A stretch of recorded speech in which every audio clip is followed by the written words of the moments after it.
నమస్తే అండి, నేను మీ జాడే లక్ష్మణ్. ఎక్కడ చూసినా మనం మానవ సింహ గర్జన పోస్టర్లు ఎక్కడ చూసినా కనిపిస్తున్నాయి. మరి తెలంగాణ రాష్ట్ర వ్యాప్తంగా కాదు, దేశ రాష్ట్ర వ్యాప్తంగా మొత్తం దేశం మొత్తం ఎక్కడ చూసినా ఎస్సీ వర్గీకరణపై పోరాటం మాత్రం ఏ మాత్రం తగ్గట్లేదు.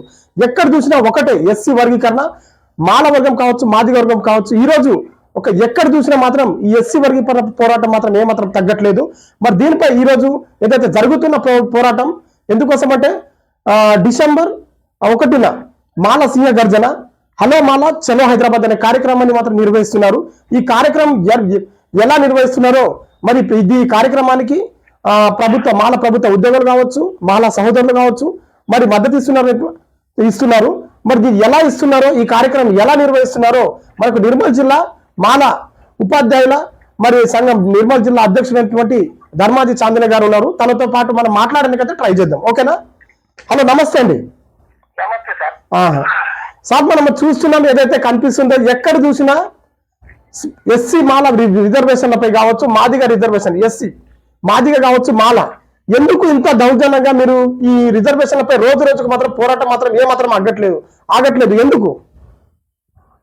ఒక విషయం సార్, ఇది భారతదేశంలో ఉన్నటువంటి అణగారిన వర్గాలు, వర్గాలలో అస్పృశ్యతకు లోను తరాలుగా వెనుకబడినటువంటి వర్గాలలో ఈ ఎస్సీ వర్గం అనేది చాలా ఇప్పటికీ కూడా అస్పృశ్యతను అనుభవించినటువంటి వర్గాలే. అయితే ఇందులో భారత రాజ్యాంగం ప్రకారము డాక్టర్ బాబాసాహెబ్ అంబేద్కర్ ద్వారా మరి రాజ్యాంగంలో వీరి అస్పృశ్యుల్ని పైకి తీసుకురావడానికి కోసం, సమానంగా ఎదగడానికి కోసం రిజర్వేషన్ అనేటువంటి కల్పించడం జరిగింది. ఆ రిజర్వేషన్ల ద్వారా ఈ వర్గాలలో మరి చాలా మంది వీరికి చదువుకు దూరంగా ఉన్నారు కాబట్టి చదువుకోవడానికి కోసం కొన్ని సదుపాయాలు కల్పించడం జరిగింది. ఈ చదువు ద్వారా అందరికి సమానంగా ఎవరైతే దానిని వినియోగించుకున్నారో, బాబాసాహెబ్ అంబేద్కర్ గారిని స్ఫూర్తిగా తీసుకొని ఎవరైతే వినియోగించుకున్నారో వారు కొంత ముందుకు వెళ్ళడం జరిగింది. ఇప్పుడు ఒక వర్గం వారు ఒక వర్గం పైన మరి వారి యొక్క చెడు అభిప్రాయాన్ని తెలియజేసే ముందు ఎవరైతే మాలలు కూడా ఒక అస్పృశ్యులే, మాదిగలు కూడా అస్పృశ్యులే. అస్పృశ్యులు అంటే అంటరాని వారిగా ఊరుకు, ఈ రెండు వర్గాలు కూడా ఊరుకు చివరన ఇప్పటికీ ఉన్నాయి, అప్పుడు కూడా ఉండదు. వాస్తవం అవును. ఊరికి చివరన ఉన్నటువంటి వీరిలో మరి ఒక వర్గం మాలలు ఊరు మధ్యలో ఉండి అభివృద్ధి చెందలేదు, వారు అగ్రవర్ణాలతో సమానంగా ఉండలేదు. వారు కూడా ఊరి చివరనే బతికారు, మాదిగలు కూడా ఊరి చివరగానే ఉంటున్నారు. అయితే కొంత అంటే ఎదగడం అనేటువంటిది ఏ వర్గం ఎదిగింది అనేటువంటిది దాంట్లో ఎంతవరకు నిజం ఉన్నది అనేది చెప్పలేము. కానీ దీనిపైన మాదిగ వర్గం వారి యొక్క పునరుద్ధిని చేసుకుంటూ చాలా మంది ఇప్పటికీ కూడా అందులోనే ఉన్నారు. కొంతమంది మాత్రం చాలా డెవలప్ అయినటువంటి విషయం వాస్తవం. మాలలు కూడా వారికి పునవృత్తి లేక చదువు పైన ఆధారపడి ఉద్యోగాలు ఏదో చిన్న పెద్ద ఉద్యోగాలు సాధించి వారు జీవనాన్ని కొనసాగించడం అనేటువంటిది వాస్తవం. అయితే ఈ సందర్భంగా మొత్తం మానవాడుగా వారే దీనిని సద్వినియోగం చేసుకున్నారు, దీనిని మొత్తం వారే వినియోగించుకున్నారు అనేటువంటిది సరైనటువంటిది కాదు. అందరికీ సమాన అవకాశాలు ఉన్నప్పుడు అందరు దానిని సద్వినియోగం చేసుకోవాలి. అందులో ఒక పరుగు పందెంలో కొందరు ముందుకు వెళ్తారు, కొందరు వెనకబడతారు. అంత మాత్రం చేత వాడు మోసం చేసి ముందుకు వెళ్ళడం అనేటువంటి దుష్ప్రచారం చేయడం అనేటువంటిది సరైనటువంటి కాదు. మీరు అంటున్నారు, ఒక్కొక్క నిమిషం అండి, మీరు అంటున్నారు. కానీ ఈ రోజు మాదిగ సమాజం ఏమంటుందంటే ఖచ్చితంగా మా ఏంటంటే మా ఆస్తుల్ని గుంజుకుంటున్నారు, మా కంచాన్ని తినే అన్నాన్ని గుంజుకుంటున్నారు అని ఒక అంటున్నారు. దీనిపై మీ అభిప్రాయం? అది చాలా వరకు సార్, అది చాలా తప్పు. అది ఆ విధంగా అనడం ప్రజలలో దాన్ని తప్పుదో పట్టించారు తప్ప దాంట్లో నిజం కాదు. అప్పటి నుంచి ఇప్పటి వరకు కూడా అందరికి కూడా ఒక బంధువుల రిలేషన్ లో గ్రామాలలో అందరు కూడా కలిసిమెలిసి ఉంటున్నారు. చాలా మంది మాదిగ మాల మిత్రులందరూ కలిసి ఒకే గదిలో ఒకే హాస్టల్లో కలిసిమెలిసి చదువుతున్న సందర్భాలు ఉన్నాయి. ఇప్పటికీ కూడా మాదిగ అమ్మాయిని మాల అమ్మాయిని మాదిగ వారి చేసుకుంటూ అందరు కలిసి బంధుత్వాన్ని వారి యొక్క రిలేషన్స్ ని కొనసాగిస్తున్నారు. అందులో వీరు కొంతమంది మాత్రమే దానిని దానిని రెచ్చగొట్టే విధంగా ఆ విధంగా చెప్పడం అనేటువంటి సరైనది కాదు. మాలల్ని లేదా మాదిగల్ని మాలల పైన ఉసుగొట్టడానికి కోసం చేస్తున్నటువంటి ప్రయత్నం వారి యొక్క రాజకీయ పాపం కోసం మాత్రమే పనిచేస్తున్నటువంటి దుష్ప్రచారం. అందులో ఎంత మాత్రం నిజం లేదు. ఒక నిమిషం సార్, మీరు ఏదైతే చెప్తున్నారో మరి ఈ రోజు డిసెంబర్ 1న సింహ గర్జన, మాలల సింహ గర్జన జరగబోయేది మాలల మాల వర్గానికి మాదిగ వర్గానికి మధ్య జరుగుతున్న పోరాటమా, లేకపోతే రాజ్యాంగాన్ని కాపాడుకోవాల్సిన అవసరం ఉందా దానికోసమా సార్? రాజ్యాంగం కోసమా లేకపోతే మాల మాదిగ కోసం పోరాటం కోసమా ఇది? ఇక్కడ మాలా మాదిగా అనేటువంటిది ఒకరికి ఒకరి మధ్య పోరాటం అనేటువంటిది కానే కాదు. మాలా వర్గం వారు కూడా చాలా ఇద్దరు కూడా పల్లెలలో ఎటువంటి వృత్తి లేకుండా దయానీయమైనటువంటి పరిస్థితుల్లో పేదరికాన్ని అనుభవిస్తున్నటువంటి వారు దాదాపు 90% మంది ఇంకా వారు వెనుకబడే ఉన్నారు. మాదిగల మీద పోరాటం అనేటువంటిది కానే కాదు, మాదిగలకు వ్యతిరేకం కాదు. వారు సమాజంలో మీడియా ద్వారా లేదా వారి పాటల ద్వారా వారు ఇది దుష్ప్రచారం చేస్తూ మాలల్ని ఉసిగొల్పుతున్నారు తప్ప ఇట్లా ఏమాత్రం అర్థం లేదు. కాబట్టి ఇది ఈ సందర్భంగా వారు మా సంఖ్యనే తక్కువ ఉంది, మాలల సంఖ్య తక్కువ ఉంది, మాదిగల సంఖ్య ఎక్కువ ఉంది, ఆ ప్రకారం రిజర్వేషన్ల వర్గీకరణ చేయాలని ప్రభుత్వానికి తప్పుడు సమాచారాన్ని అందిస్తూ వారిని బెదిరించే ధోరణిలో వాళ్ళు వివరిస్తున్నారు. కాబట్టి మాలలు కూడా ఒకవేళ వాళ్ళ యొక్క తప్పుడు సమాచారం ఇవ్వడం వల్ల మాలలు నష్టపోతారు అనేటువంటి ఉద్దేశంతో మాలలను కూడా ఏకం చేయడానికి కోసం ఉద్దేశించింది రేపటి డిసెంబర్ మాల సింహగర్జన సభ. దానికోసం తప్ప ఇది మాదిగల మీద మాదిగ సోదరులు ఇప్పటి కూడా మేము గ్రామాలలో కలిసిమెలిసి ఉన్నాం. కొంతమంది నాయకులు మాత్రమే మాదిగని తప్పుదో పట్టించడానికి కోసం చేస్తున్నటువంటి ప్రయత్నం. కాబట్టి దానిని మేము మాలల యొక్క ఐక్యతను నిరూపించడానికి కోసం అది మాదిగల యొక్క దుష్ప్రచారాన్ని తిప్పికొట్టడానికి మాత్రమే ఈ ప్రోగ్రామ్ చేయడం జరుగుతుంది. ఓకే సార్, మరి మీరు అలా అంటున్నారు, మీరు వాళ్ళ కోసం కాదు, ఈ మాదిగ సమాజం కోసం కాదు, ఈ మాల సమాజాన్ని ఐక్యత కోసం అంటున్నారు. కానీ మనం రీసెంట్ గా ప్రజా గొంతు అయినటువంటి ప్రజల పక్షం వైపు ఇన్ని రోజులు పాటలు పాడుతున్నట్టు సుక్కారాం నరసయ్య గారు కూడా మాల మాదిగ సమాజం పైన క్లారిటీగా పాట పాడారండి. దీనిపై మీ అభిప్రాయం ఏంటి? అది సుక్కరామయ్య కానివ్వండి, ఎవరన్నా ఇతర గాయకులు వారు ఏదో చెప్పుడు మాటలు విని వారు తప్పుడు ప్రచారం చేస్తూ రెచ్చగొట్టడానికి కోసం మాత్రం కానీ అది పాట రూపంలో పాడినా గమనించేటువంటి ప్రజలు కూడా మాదిగ సోదరులు కూడా అది బాబాసాహెబ్ అంబేద్కర్ గారి మీద కూడా కృష్ణ గారు చేసినటువంటి ఏకవచనంతో వాళ్ళు చేసినటువంటి దానిని ఆయన రివర్స్ తీసుకున్నారు వాళ్ళు. కాబట్టి ఇప్పుడు బాబాసాహెబ్ అంబేద్కర్ గారి యొక్క పేరు పెట్టుకొని వారు ముందుకు పోతున్నారు.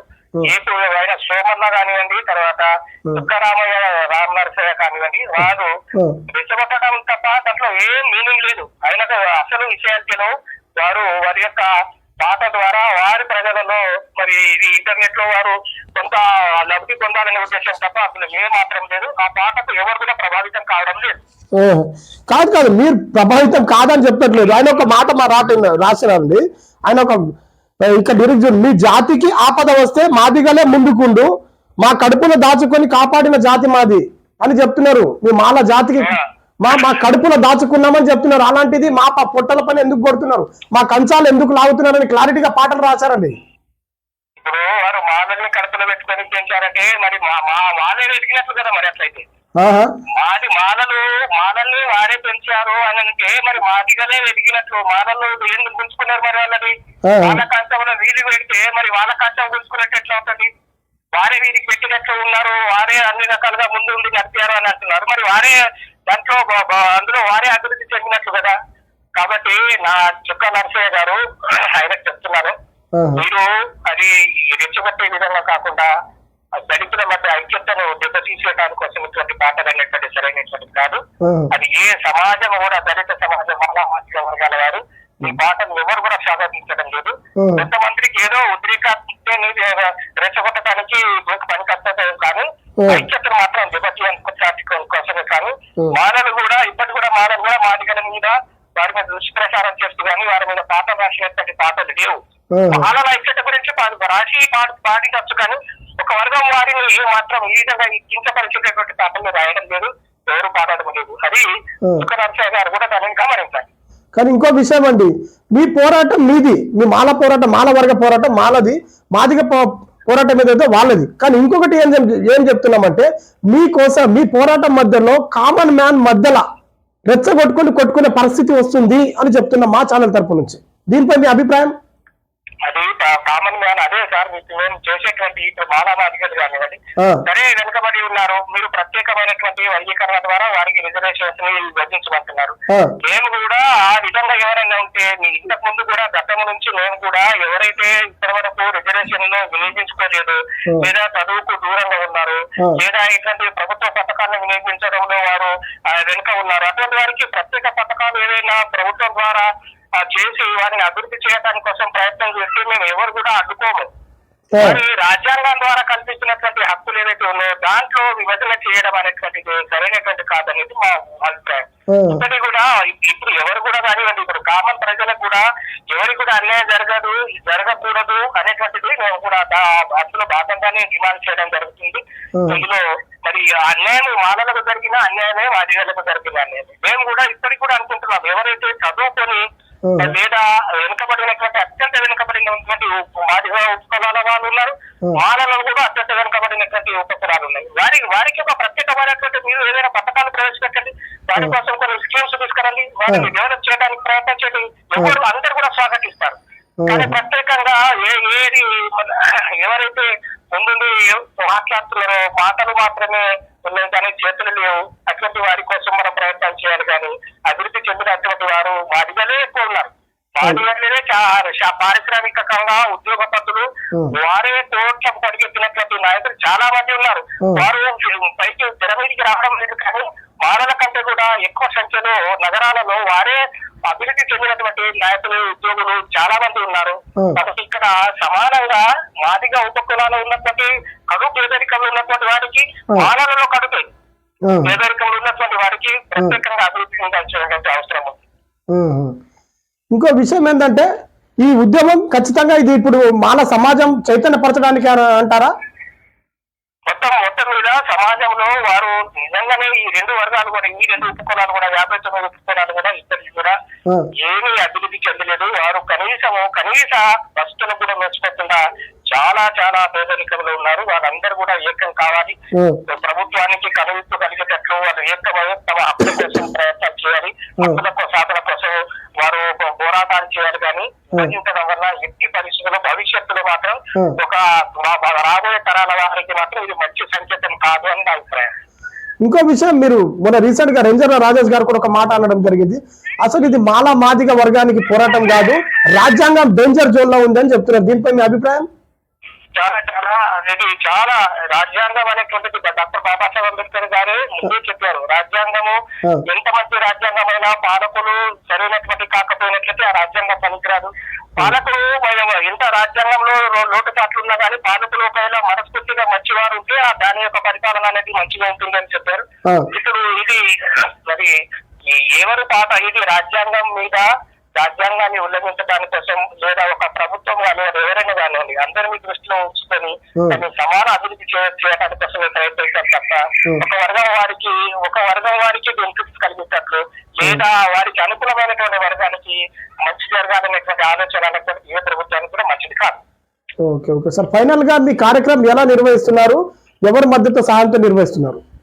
ఇప్పుడు చాలా మంది సమాజంలో వాళ్ళు ఒక తప్పుడు ప్రచారం ఏం చేశారంటే మాదిగలు మానవుల కంటే ఎక్కువ ఉన్నారు, మాదిగల మానవ సంఖ్య చాలా తక్కువ ఉంది, మానవ ఉపకులాల సంఖ్య చాలా తక్కువ ఉన్నదని వాళ్ళు ప్రచారం చేశారు. కాబట్టి సమాజానికి మానవులందరూ కూడా మేము కూడా తప్పలేదు, మా సంఖ్య చూడండి, మా పరిస్థితిని కూడా మీరు అర్థం చేసుకోండి అని ఉద్దేశించడానికి కోసం ఏదైతే వర్గీకరణ చేయాలని ప్రభుత్వం నిర్ణయించుకుంటున్నారో మరి ఏం చేస్తుందో తెలియదు. కానీ భవిష్యత్తులో మానవులు కూడా ఏకతాటిపైకి ఉన్నారు, ఐక్యంగా ఉన్నారా అని నిరూపించడానికి కోసమే రేపటి మానవ శివాగర్జన కార్యక్రమం సార్.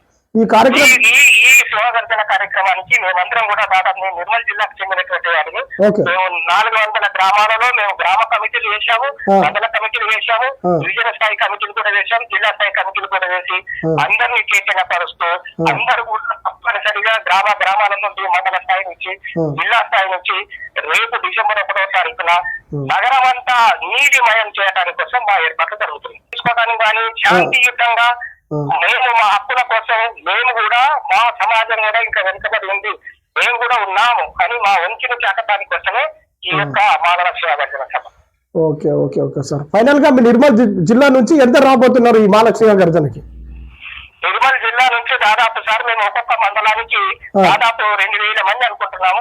దాదాపు ఒక్కొక్క మండలానికి ఇక్కడ 20 మండలాలు అంటే చూడండి, 20 మండలాలు ఎంత అంటే 40,000 మంది జనాభా.